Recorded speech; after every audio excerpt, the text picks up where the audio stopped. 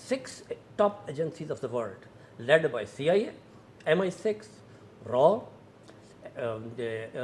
BND, NDS,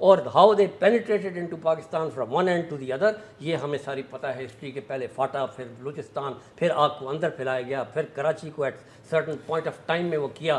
تو یہ تو سب ان کے پیچھے بیٹھے ہوئے ہیں اور یہ ان کو کر رہے ہیں. ادھر ہے ہمیں کہہ رہے ہیں کہ جی do more and all that. تو یہ کیا بات کر رہے ہیں؟ تو یہ ان کی پالیسیز ہیں جس کا خمیازہ ہم بھگت رہے ہیں. آف کورس یہ بالکل. اور اس میں آپ ایک انولنگنس دیکھ رہے ہیں کہ جو ریفلیکٹ کر رہی ہے کہ چینج نہیں لانا. دیکھیں بات یہ ہے نا کہ سوری ٹو سے کہ فوج کو تو آپ نے حکم دے دیا کہ جا کے جی یہ ایریا جو ہے نا ڈسٹربڈ ہے.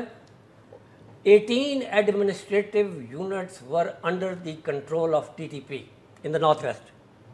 اور 18 کی 18 جو ہے واپس دے دی گئی ہیں. آپ کی تو سول ایڈمنسٹریشن ابھی سوات پہ نہیں گئی ہے. What to talk of anything else. یہ نارتھ ٹورسٹان کا آپریشن کیوں ڈیلے ہوا؟ یہی تھا کہ وہ ٹیک اوور نہیں کر رہے تھے. ہماری فورسز جو ہے 2 لاکھ کے قریب وہاں کمٹ ہے. They are not they can't move out because of this کہ جی سول ایڈمنسٹریشن ٹیک اوور نہیں کر رہی ہے.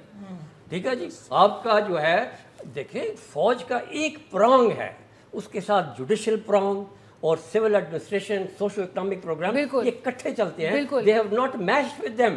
اور دا رزلٹ کیا ہوتا ہے کہ پھر ہم 100% سر ہم یہ کس طرح سے یہ دہشت گردی کی جنگ کو ہم کنکلوژن تک پھر کس طرح سے پہنچائیں گے؟ حافظ حمداللہ صاحب، جو آپ کی جماعت کا موقف، جو مولانا صاحب کا موقف ہے، اس کو چونکہ آپ اتحادی حکومت کے، تو اس کو حکومت کا بھی موقف سمجھا جائے اور اس نیشنل ایکشن پلان کو سر عمل درآمد کب ہم آخر ہوتا ہوا دیکھیں گے؟ دیکھیں ہم حکومت کے ترجمان نہیں ہے، نہ حکومتی پارٹی سے میرا تعلق ہے. جمعیت علماء اسلام کی ترجمانی یا اس اپنا حاجی ہوں، اپنی پارٹی کا موقف پیش کر سکتا ہوں. دیکھیں نیشنل ایکشن پلان میں اس پر عمل کرنا 20 نکات پر مشتمل ہے. میں نے آپ کو کہا کچھ چیزیں اس میں ایسی ہے جو وفاق سے تعلق رکھتے ہیں، اس پر کہاں تک عمل ہوا ہے. کچھ چیزیں ایسی ہیں، ان کچھ نکات جو پروونشل سبجیکٹ ہے اس نے ان کو امپلیمنٹیشن کی صورت میں دکھانا ہوگا، مؤثر کردار ادا کرنا ہوگا. کچھ چیزیں ایسی ہیں جو ہمارے عسکری اداروں سے اس کا تعلق رکھتا ہے، جیسے فوجی عدالتیں ہوگی مثلا یا آپریشن ہوا. تو اس سلسلے میں اگر جہاں بھی کوتاہی ہو، اگر حکومت کو وفاقی سطح پر تنقید کا نشانہ بنایا جاتا ہے کہ انہوں نے نیشنل، وہاں سوال اٹھتا ہے. بالکل اگر پروونشل کمزوری دکھاتی ہے وہاں سوال اٹھتا ہے.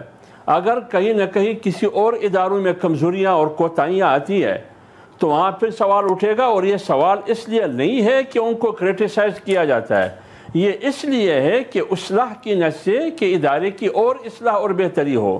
جیسے ہم حکومت پر سوالات اٹھاتے ہیں، لہٰذا یہ ذمہ داری. مجھے یہ بتا دیجئے کہ چیف آف آرمی صاحب جو کہہ رہے ہیں ہم سب نے مل کے، چونکہ ایک فرد جو ہے وہ ایک سٹیک ہولڈر ہے اس ملک کا، تو سب نے مل کے شدت پسندی کو شکست دینی ہے، کیسے ممکن بنا سکیں گے؟ دیکھیں آپ مجھے یہ بتایا، آرمی پبلک سکول پر جب حملہ نہیں ہوا تھا اس سے پہلے عسکری اور سیاسی قیادت ایک پیج پر نہیں تھے. نہ دہشت گردوں کے خلاف جنگ شروع ہوا. جب اس کے بعد نیشنل ایکشن پلان وجود میں آیا، عسکری اور سیاسی قیادت